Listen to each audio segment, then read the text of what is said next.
Okay, I've got 9:15, so we probably ought to get started. Welcome everyone. My name is Roy Kruger, and I'm with uh, the Adult Education Program. A couple of details before we get started. We will be taking questions, but we would ask you to hold off towards the end of the hour. On your screen, you should have a chat button, and you can put a chat in there, a question that you have.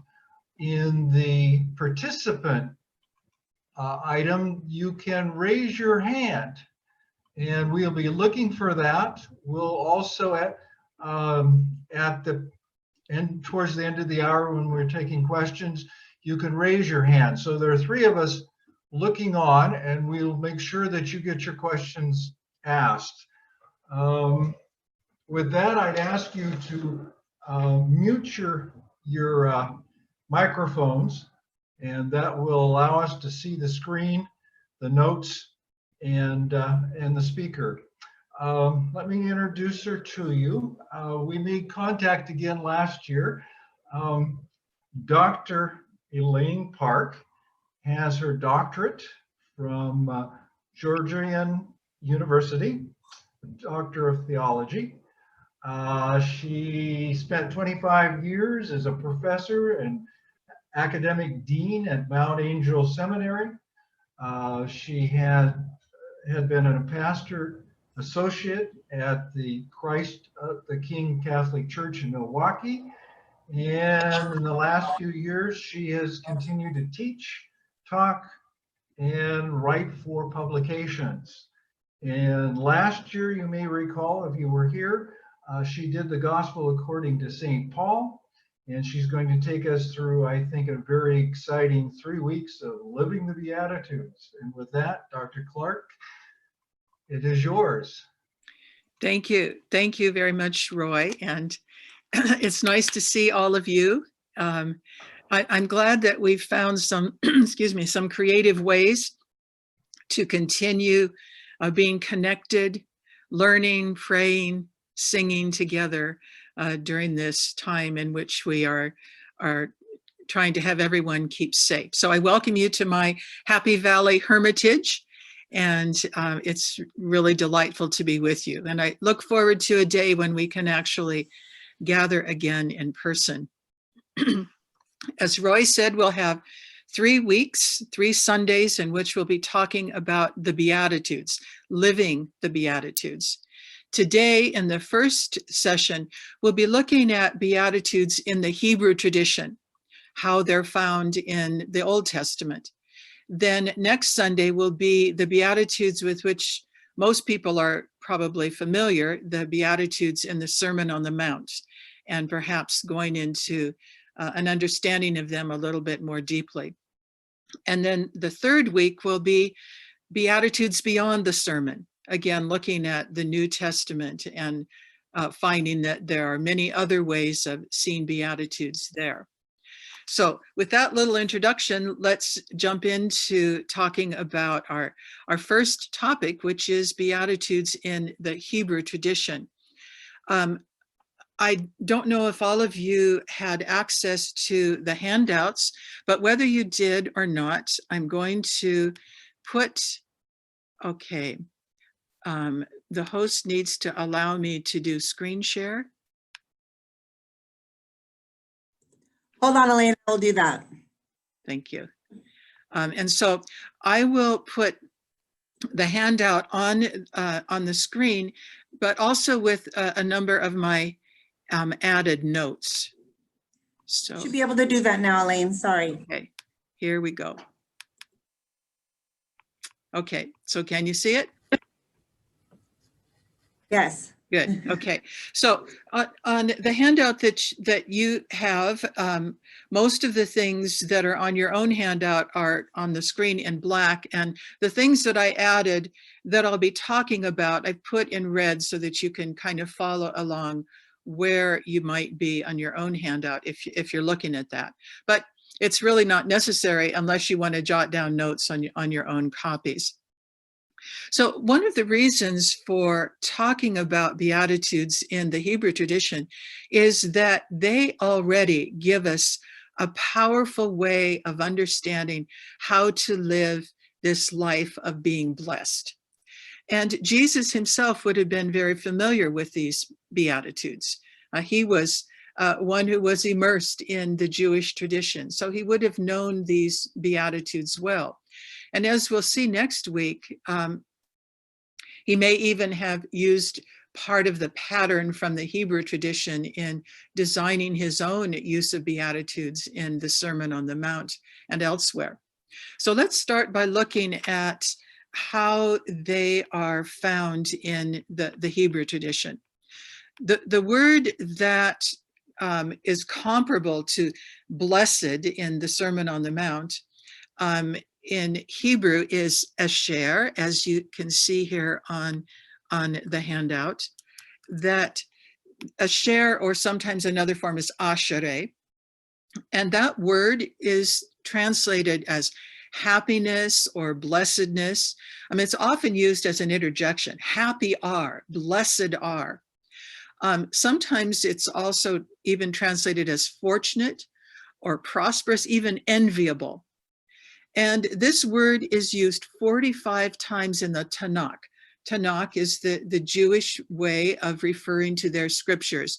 It refers to the Torah, the prophets, and the writings. So 45 times in the Hebrew scriptures. And of those 45 uses of this blessedness, 26 are in the Psalms.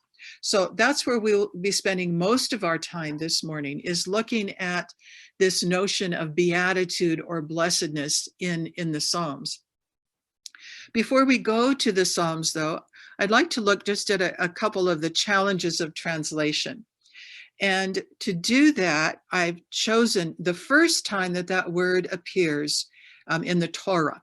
It's in the book of Deuteronomy, chapter 33. So one translation of that verse in the New International Version: "Blessed are you, Israel. Who is like you, a people saved by the Lord? He is your shield and helper and your glorious sword." So they use the word blessed, that asher or ashereh, and it gives the people a sense of identity. This is who you are. You are a people, a whole nation who is blessed. And then it goes on to talk a little bit about the source of that blessing, because you are a people saved by the Lord. And the Lord is the one who is your shield, your helper, your glorious sword, the one who will be with you in whatever battles you face. So that's one translation. And then just looking at the first line, the one that actually talks about blessedness, a couple of other ways of translating it.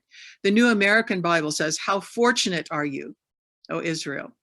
The King James, the New King James from the year 2000, "Happy are you, O Israel." And actually in the many translations that I reviewed, it seems like there's about an equal number that choose the word blessed or happy. Those are the two most common ones. One that I found only one example: "You have joy, Israel." Well, let's just look at how we hear or experience those two different words. And when we have our question time, and by the way, at the final portion this morning and every time we get together, it doesn't have to just be questions. It can be insights, new understandings, or maybe your own experience, seeing examples of what we talk about in the earlier part of our time together. But if we look just at these two words, blessed and happy, I like to think about the different ways that people might understand them. Overall, the notion of blessedness is that the source is from God. Happiness, the source might be from God, but often people use that word to talk about something that they themselves have accomplished. I'm so happy that I did well on that exam. I'm happy that I was able to complete the race. I'm happy I lost that weight. So there's a different understanding very often if we think of happy, because it can be something that is totally focused on what we have done. Now, certainly in the notion of the Beatitudes, we are very much a part of it, but God is the ultimate source of blessedness or of that happiness. Another aspect about blessedness, as we see throughout the Tanakh in the whole Hebrew tradition, is that it has a relational component. Blessedness is a sign of our relationship with God, the right relationship with one another, even with creation, or living as a righteous person. Happiness isn't necessarily relational. I mean, even in the examples that I gave when we talk about happiness, I did great on an exam, and it's about me. I ran the race. I lost the weight. Again, using happy as the translation, I think, takes a little bit of our own needing to understand what kind of happiness we're talking about. If that's the translation, and you can look at your own Bibles, how the various Beatitudes are translated, to understand that if happy is the way it's translated, it is a happiness whose source is God, and it is relational. That's why I prefer the word blessed, because I think that more automatically draws us into that understanding. As I noted here, that of the uses of that word, beatitude, blessedness, happiness, 26 of the 45 times are found in the Psalms. So the Psalms is a really good way to enter into our understanding, how it's used, and how it can have an impact on how we live in accordance with the Beatitudes. Well, the first word in the Psalms is actually ashereh. In Psalm 1, it begins with that word blessed. And Psalm 1 is a particularly fruitful way for us to understand the meaning of beatitude. A couple of comments about that psalm. St. Jerome said that it was the main entrance into the mansion of the Psalter. So if we pray Psalm 1, if we understand Psalm 1, if we understand the meaning of beatitude in that one psalm, it will help us understand the meaning of beatitude throughout the Psalms, even when that word is not mentioned. As we explore how blessedness or beatitude is developed in Psalm 1, I think it can help us enter into the mansion of the Psalter, to hear, to see, to experience there God's blessedness that permeates the Psalter. And then beyond, if we see it in the Psalter, we can also see it in our own lives. Walter Brueggemann says that this psalm is a prologue to set the tone for the entire hymnic collection.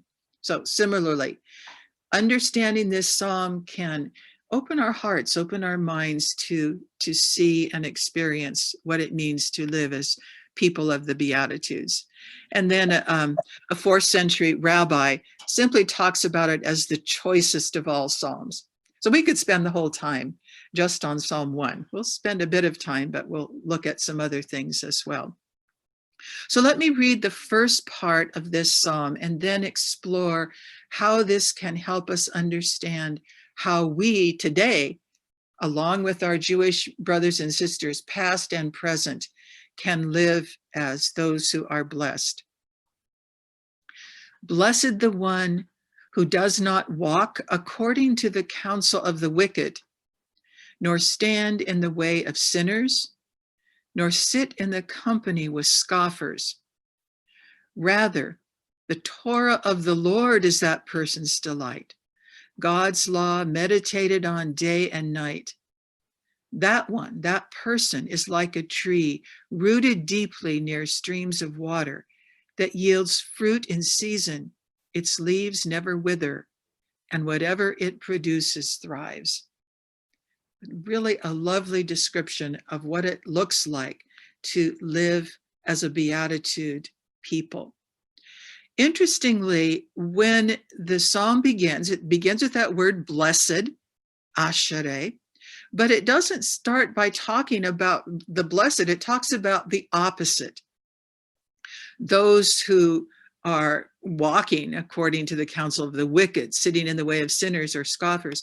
And if we think about it, often our experience of trying to understand how to live fully according to our right relationship with God and one another, it sometimes is necessary to look at what the opposite looks like. And that's the way the psalm begins, by looking at the opposite of beatitude living. It sets before us a choice, similarly to what we have in the book of Deuteronomy. I set before you life and death. Choose life then, that you and your descendants may live. In effect, that's what this psalm does. It's setting before us life and death, beatitude and non-beatitude, or the way of sinners. The psalm begins then by giving a choice. We have a choice. Are we going to live the life of blessing, or the life of the opposite, of sinners and scoffers? And the word that is used there when it says that each individual, it starts off here, blessed the one in Hebrew, blessed the ish. Ish is a word that is frequently used to designate humankind. So what we see already in this opening description of beatitude, it can describe humankind as a whole. This is what it looks like for all of us to live in light of the Beatitudes or not. And it's also as an individual. And it begins here by saying that how often when this word appears, it's contexts that call for resolution, courage, and stamina. And those are attributes of living in accordance with the Beatitude. Resolution, we decide to accept God's blessing. Often it takes courage because we are standing apart from other people, and stamina, patience. Maybe that's a certain quality during this time of the pandemic. It takes stamina to remain committed to living as healthily for ourselves and others. What's interesting here as the psalm begins is the way that it talks about the people that, if we're going to live in accordance with the life of blessing, the way of blessing or beatitude, we don't want to have our primary associates be characterized as wicked, sinners, and scoffers. One of my favorite commentators on the Psalms is Nahum Sarna. And he goes into great detail in describing what these people look like. So remember, these Psalms were written long centuries, maybe over 1,000 years before the time of Christ. So 3,000 years before our own day. And it sounds like they could be describing people to avoid today, to not make our primary associates. The wicked are characterized by arrogance, pride, vainglorious bluster, insolence. They're contemptuous of others. They deliberately pervert administration of justice, and they often have an outward show of goodwill which conceals malice. They're often hypocritical, and they draw other people into their circle by the kind of language that they use. Sinners, the most common way of understanding them is they stray from the path, or they miss the mark. They're blunderers. They're not as evil as that first group, but they are habitual blunderers. And then scoffers, the ones who are often attracted to that first group, the wicked, mockers, sinners. They're outrageously and proudly insolent. Nahum Sarna characterizes all of these groups as having unlovely characteristics. So to start off the psalm, the whole entry into the whole Psalter with this description of wicked, sinners, and scoffers seems like an unlovely way to begin. But it sets before each of us a choice. Not only that we shouldn't have these people be our primary group of associates, but also let it not describe ourselves. That if we are going to choose the way of blessing, that we ourselves should not be characterized in the tone of these first groups, the wicked, the sinners, and the scoffers. So having started off with the negative portrait of non-beatitude or non-blessing, then we move into the description of what it looks like to live in accordance with beatitude. So that first word in the Psalter, ashereh, that's the Hebrew equivalent, excuse me here, of the first word in the Sermon on the Mount. So we'll see that next Sunday, makarios. So Psalm 1 begins with a beatitude and Psalm 2 ends with a beatitude. And so the two of them together create this atmosphere for beatitude that encompasses all of life and in fact encompasses the entire Psalter. It's often said that the best commentary on the Hebrew scriptures, on the Torah and the prophets, is the Psalter, the Psalms. So if we can enter into understanding and experiencing what it means to live according to the Beatitudes in the Psalter, then it helps us also to read the Torah and the prophets in the same light. So we go back to how it's described. So it began with the non-blessed, but those who are blessed, the Torah of the Lord is that person's delight. The Torah, God's law. So Torah and law are referring to not a collection of laws, but those core beliefs, the first 5 books of the Hebrew scriptures that give the Hebrew people a sense of identity. So we, or they, all of us, if we are blessed when we delight in the Torah, in immersing ourselves into that word of God, which is about creation and freedom, covenant, journey through the desert. We're going to delight in those stories and that experience of God. An understanding of the Hebrew word for delight, the word is chafetz, and that understanding is that if we're delighting in someone or something, it involves taking time, being attentive, and using our senses to relish what is before us.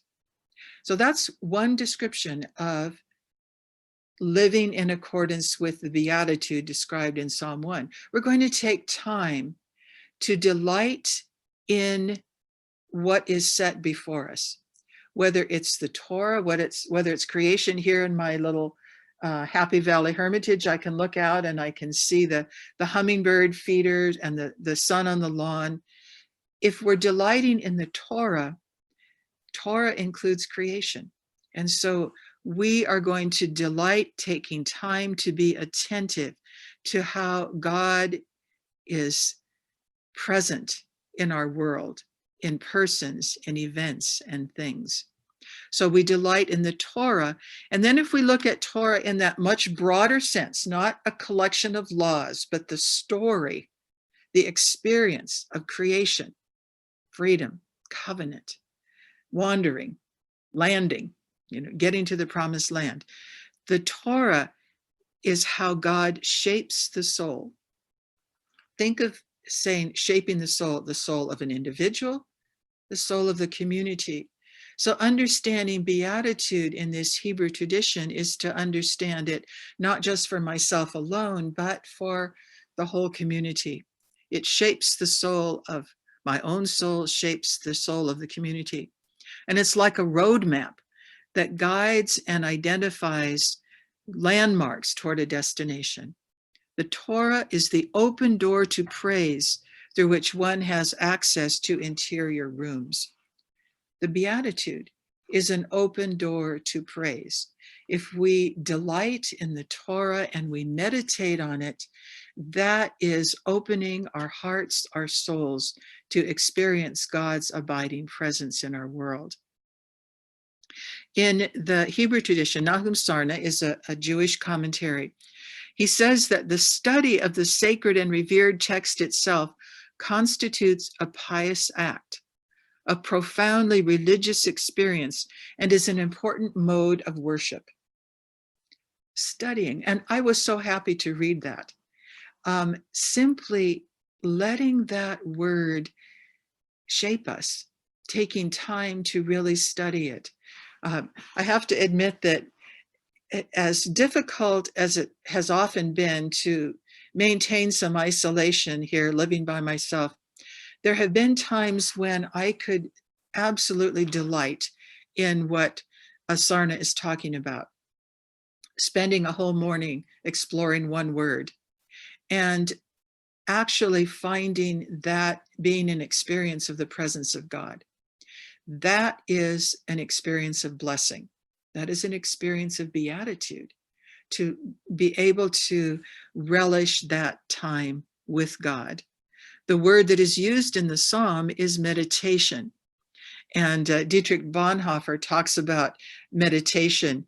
It's not having great thoughts, but loving the words you hear and letting them shape you. So if we are blessed, we go back to how the psalm describes it. The Torah is that person's delight, and we meditate on it day and night.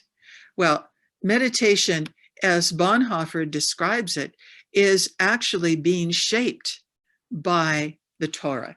It doesn't mean that we have to become hermits or contemplatives that do nothing but sitting and reading and praying, but the meditation becomes a sort of breath within us as that Torah is shaping our lives.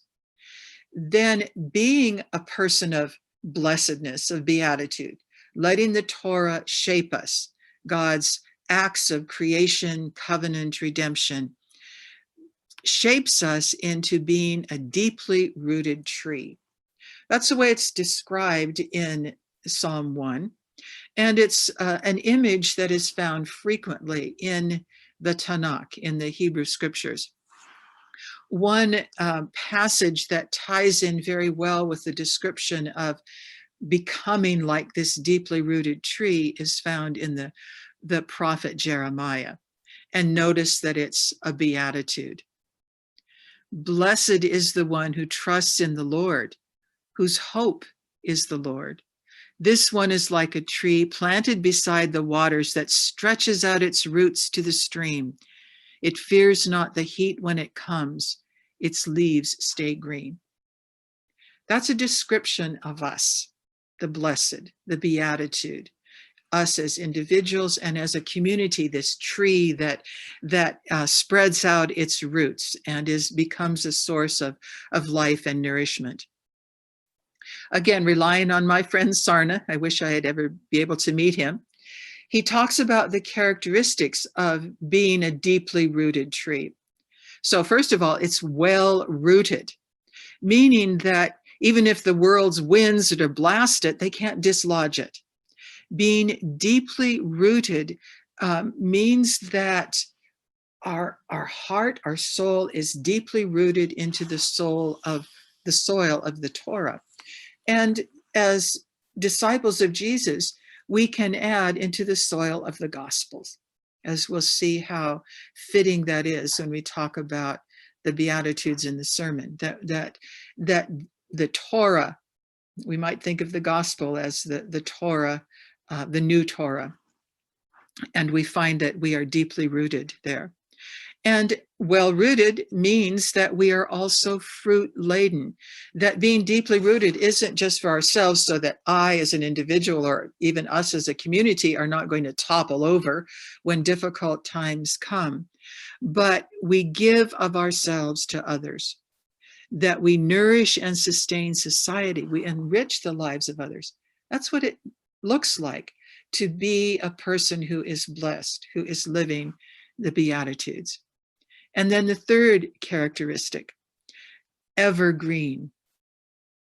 The foliage provides perpetual shelter from the blazing sun. And even further, this deeply rooted tree, the leaves are medicinal, so that the food is going to provide food, shelter, and medicines to those in need. So one of the things that we might think of as of meditating on the Torah, well, meditate on the Psalms themselves. Meditate on this image. Take some time to envision this deeply rooted, fruitful, never fading leaves. And how does that describe you, us? Maybe we might think of challenges that presents, to take some time to really reflect on that reality. One of the things that I've suggested to a number of people during this time of more isolation, and have done it with family and friends, is to take a word or an idea. So take the word beatitude, if you wish, or take any of the words from the Psalm, maybe the word delight or Torah, and write about that word in 6 words. Any 6 words. Beatitude. What 6 words describe what beatitude now means to you?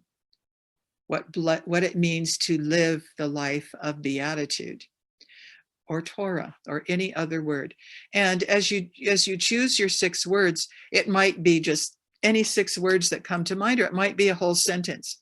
Maybe there's another verse from Scripture that you say, this is a good verse to describe beatitude, or describe what it means to delight or to meditate. I would invite you to take some time during the coming week to do some of the suggestions that I have today as we're talking. And then when we begin next week, we'll maybe have a few minutes of time, either at the beginning or at the end, to share maybe your 6 words or new insights or experience that you've had of living the Beatitudes.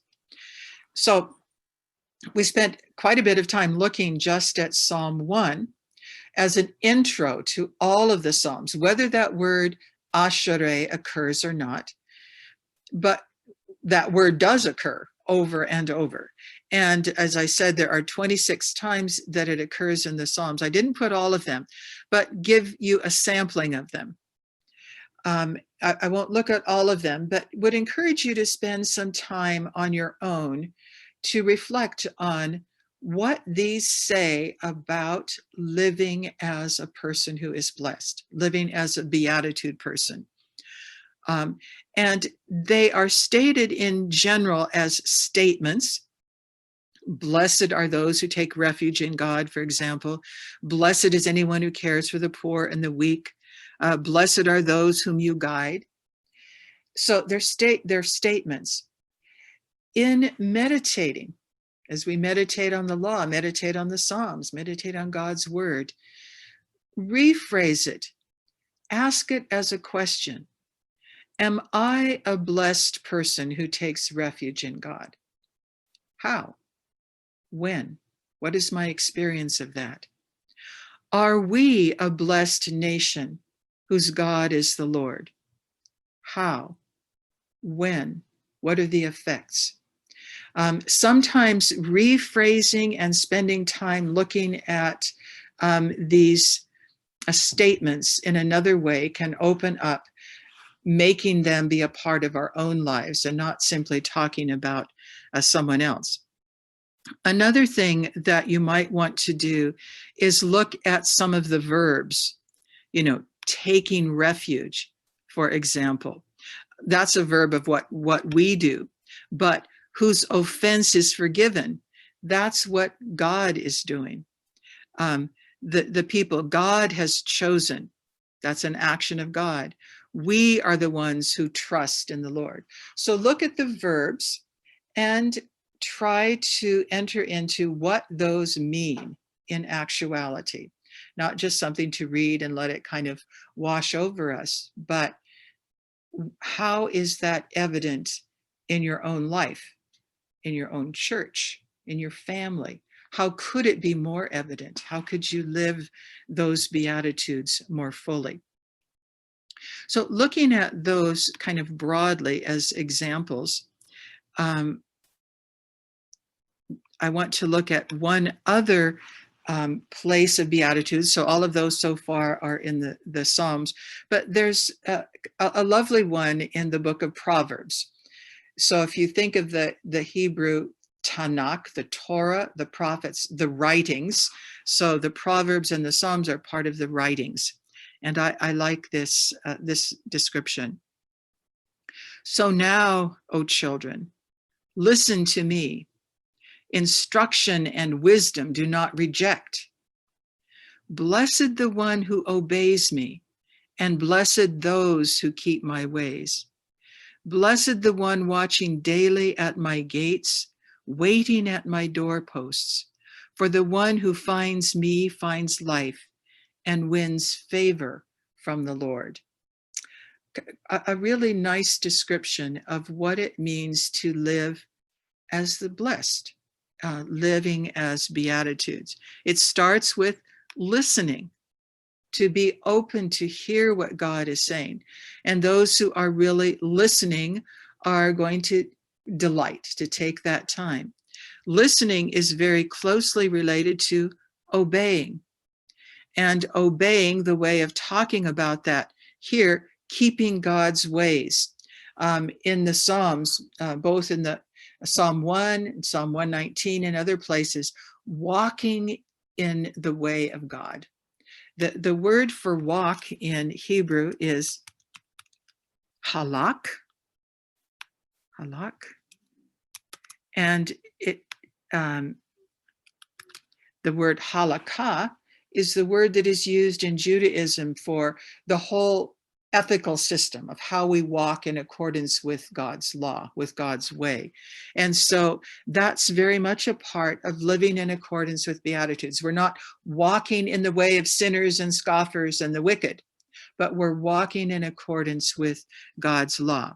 So we listen, we obey, we keep God's ways, and then we're watching daily, being like sentinels, that we're being attentive, carefully looking for God's abiding power and presence.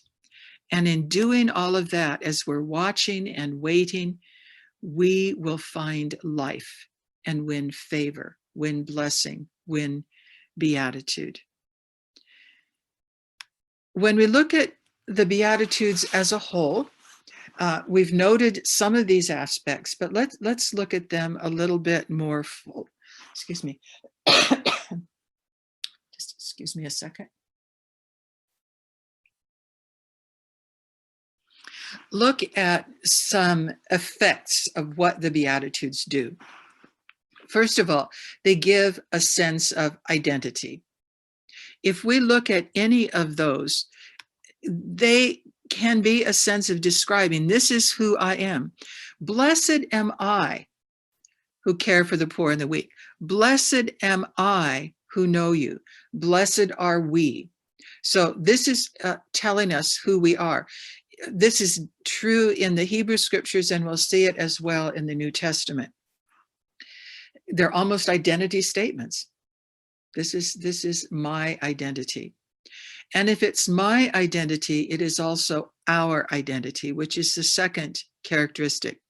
It strengthens the community with a common vision and value system.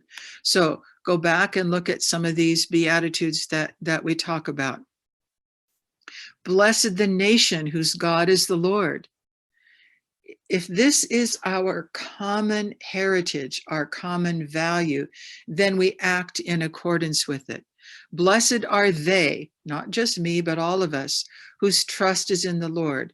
How do we exhibit that trust as a community, as a family, as a nation? So it gives, and it strengthens us.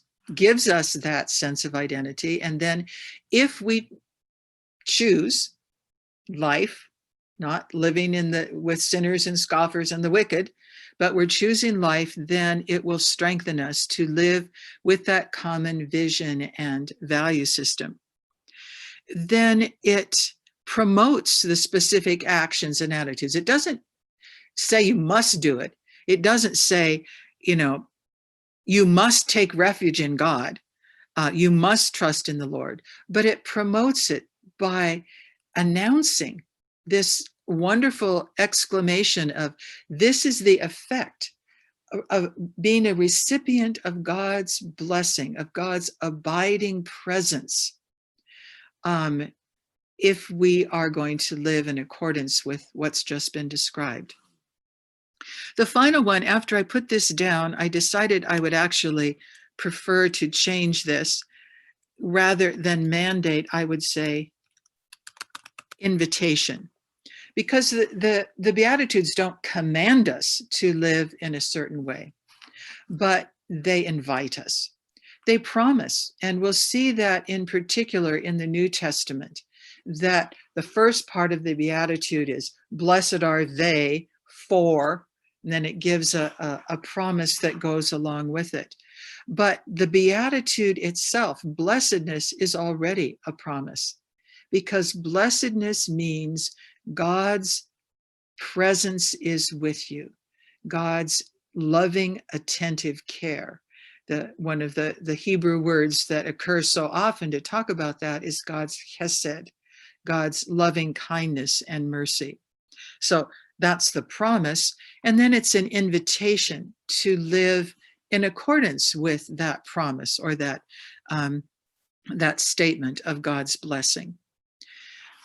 One way that we might hear Beatitudes more frequently in the Tanakh, in the Hebrew scriptures, is to take some of the divine commandments and teaching and simply rephrase them as a blessing or as a Beatitude statement. So let's just think about some of the 10 commandments and stating them positively as the Beatitudes are. So rather than saying, honor your father and mother, say, blessed are we who honor our father and mother. It's not a commandment, but it's an invitation. It's a vision. It's a statement of that we will be blessed when we behave that way. Blessed are you who keep holy the Sabbath day. It's not a commandment, but we see that keeping holy the Sabbath day gives us a richness. Now, those are the positive statements. If we take some of those that are stated in a more negative way and put them in a positive way, thou shalt not kill. Blessed are they who respect the lives of others. Blessed are they who tell the truth. Blessed are they who are happy with the gifts that they have without trying to take those that belong to others. So we can open up an understanding that all that God teaches us offers us blessing. Doesn't have to have that word ashereh to be a blessing. But once we hear that word, then it may open up an understanding of how rich God's blessings are that go far beyond just where that word occurs. Now, as I said when we began, that we would have the last part of our time together for some conversation. You might have some questions or insights or experience. And I'm going to stop the screen share now so that it will be easier to see you and to see if you have some comments or questions. Elaine? Yes. Let me just make a comment. You can get a copy of her notes or her slide. Jonathan made a link on your invitation many of you got an invitation to today, and there is a link to that slide. And if Elaine will forward to us next week's presentation, we'll also ask Jonathan to put that on the website. So you can see for this week to do your assignment, or if you want to do your assignment, you can get a copy of it by Blessed are you downloading. if you do your assignment. All right. You know, and I see that someone asked if it's possible to get the handout with the added notes, the ones that I put in red. So I will also forward that if you want to put a link to that. So it has the handout as I gave it, and then with the notes that I was using today in the presentation. So I'll send two things this week then. The one that will be for the Beatitudes in the sermon, as well as with these notes. There's a couple of comments in the chat. One person asked whether the shared screen could be wider or the print a little bit bigger on your notes. So I don't know what. Okay, I'll do that next time. Make it bigger. Okay. In general, could you pretty much see it? But I will make it bigger next time. And if they download it, they will have it in hand. There's a question from Jackie. Jackie, do you want to talk about the definitions? Oh, my comment about my earliest comment, maybe. I just felt like in reading those definitions, they were quite different than our current understanding of what the understanding we ascribe to wicked and sinner. We think of wicked and sinner are people who engage in acts that are way outside our scope of anything we would ever do, you know, and more tied as to the Ten Commandments, maybe. But the definitions that you gave, Elaine, are very common in the public sphere. They describe people we hear every day. I was really struck even the scoffers, for sure. So I was struck by how different that is and how it broadens our understanding of what is wicked and what is sinning. Right. You know, it just partly in the interest of space, I didn't put all of the descriptions that Sarna had about the three groups, but maybe I'll add a few more things when I send the notes, you know, with the added notes that I used today, and put a few more things, because his description really struck me, similar to what you said, is that these Psalms, Psalm 1 perhaps written, you know, maybe in the time of King David, 1,000 years before Christ, it's the same kind of people that we experience throughout history, sometimes more egregiously than others. But what the Psalm kind of warns us is don't let the attractiveness, and Sarna talks about that, how often we're attracted to that. We're attracted because we can be a part of a group that we're all scoffing together and finding a certain companionship in, well, I'm not so bad because everybody else is doing it. So yeah, I think it really does set forth something that we see it very, very readily today, and in any generation. Any other comments? I see a. Oh, yes. Tom? Yeah. I was struck by the image of the roots of the tree and the branches. I'm currently reading a very interesting book called The Hidden Life of Trees, which I think was recommended by Beth some time ago. And it talks about how the roots and trees are really communicating and gathered together in community. The roots intertwine and speak to each other in a sense, in their own way. And he's got a fascinating book about how how the trees interact with one another and are stronger when they are in a grove together. And I think that's true for us as well. And when we try to live out the Beatitudes, the community is so important, both for support and maybe for correction. Yeah, good point. I was last month in Colorado, and I didn't know anything about aspens. They call them Quakies, but they're like that. One tree, I guess, creates the grove. They're all closely connected. And so think about our own rootedness, that we are this grove of trees, that we are part of a system. And we want that system to be healthy, not characterized by those opening 3 words, but by those who delight in the Torah, meditating. Well, and contrary to our normal expectation, the tree is stronger when they're grown close together rather than alone. Ah, interesting. Yeah, thank you. See, Diana?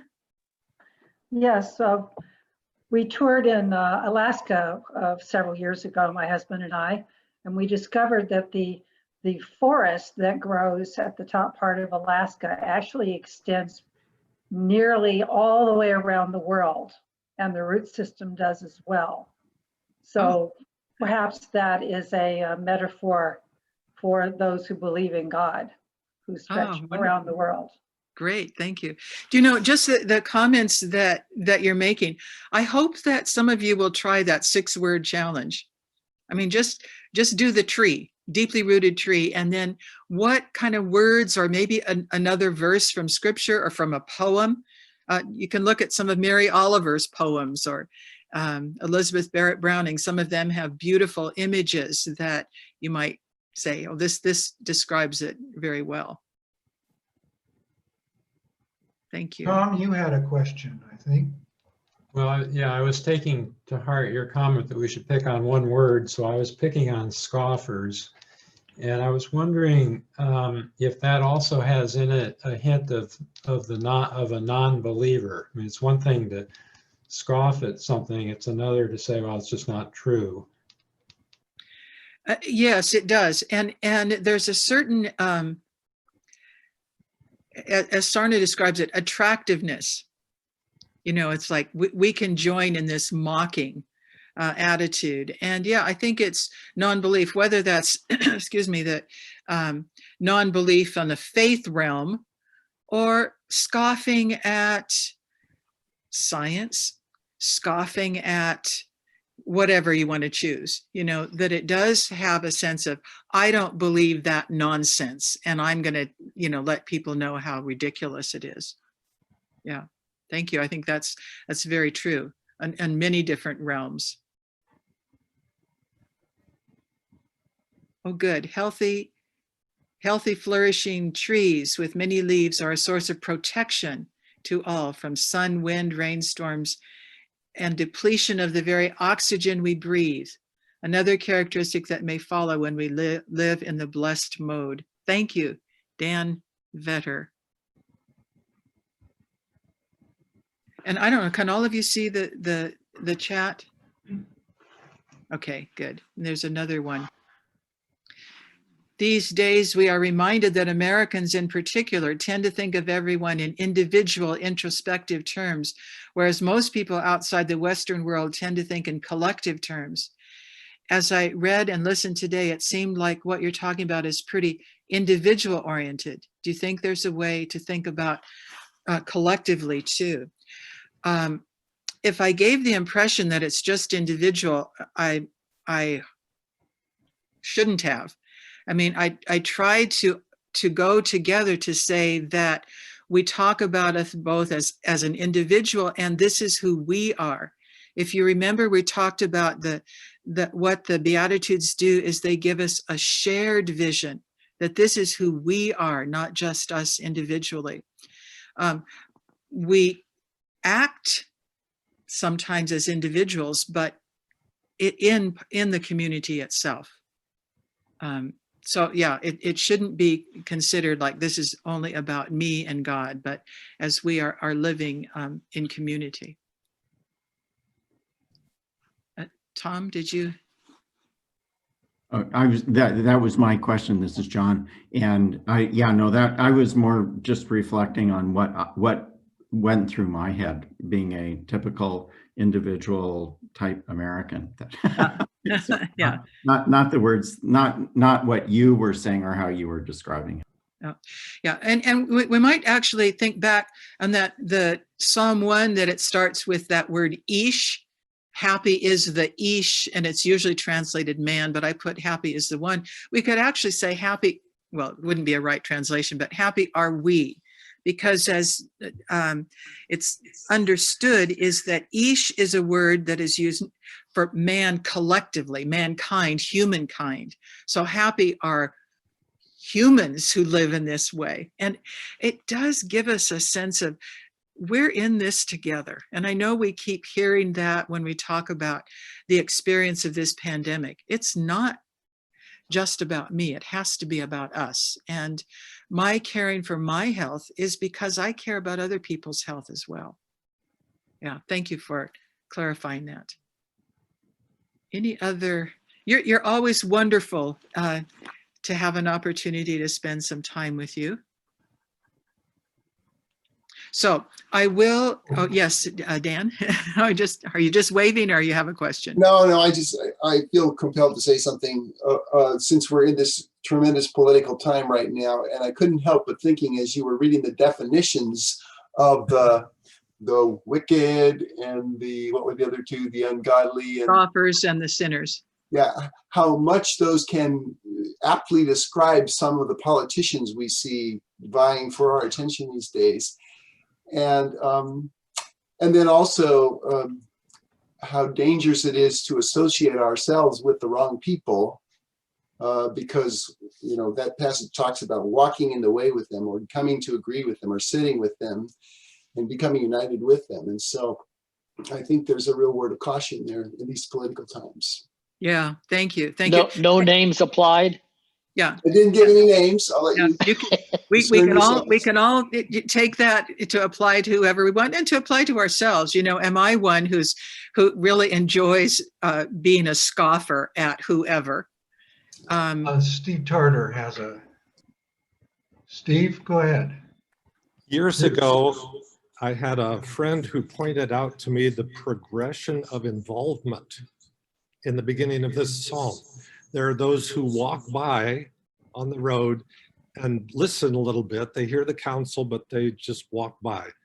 And then there are those who stop and stand there to listen a little more intently, and those who sit down and really listen carefully and perhaps take part in the discussion. I thought that was an interesting thought. Yes, thank you. That's a really good insight. And isn't that very characteristic of human nature? Well, I'm just going to listen a little bit as I'm walking by, but I'll pause and pay a little bit more attention, and then I'm going to plop down and really become more involved in this with this group of people. Yeah, thank you. I think we have time for one more question. We're getting towards the end of our session, if there is one. I do have a question. This is Janet. Hi, Janet. Melissa, can you let me share my screen? And I'll show you kind of what I've been doing while we've been talking. I've been taking a writing class, and so I've been inspired to try to take these things and make meaning out of them by reframing them. This is you've got that in your chat, huh? Yeah, it doesn't really show the spacing. Yeah. Can I share my screen? Melissa, you're muted. I'm just trying to find the right name. I think this is you. Where are you? So maybe if you can't get it on today, oh, there you go. Give it a try. It still says you disabled participant screen sharing. I can't seem to. Oh, there you are. Hold on. Gotcha.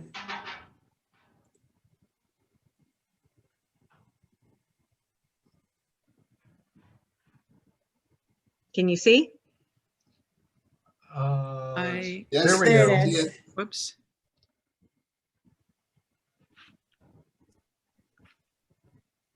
Ah, Oh, nice. Would you be willing to send that, and it could also be given to people as another link for next week? Should I just send it to you, Melissa? You can figure out how to share it. Sure, you can send it to me. Yeah. I love this. Thank you. Did you just do that today? Yeah. Well, Well, we're talking. you are blessed. Thank you. And you've given a blessing for all of us.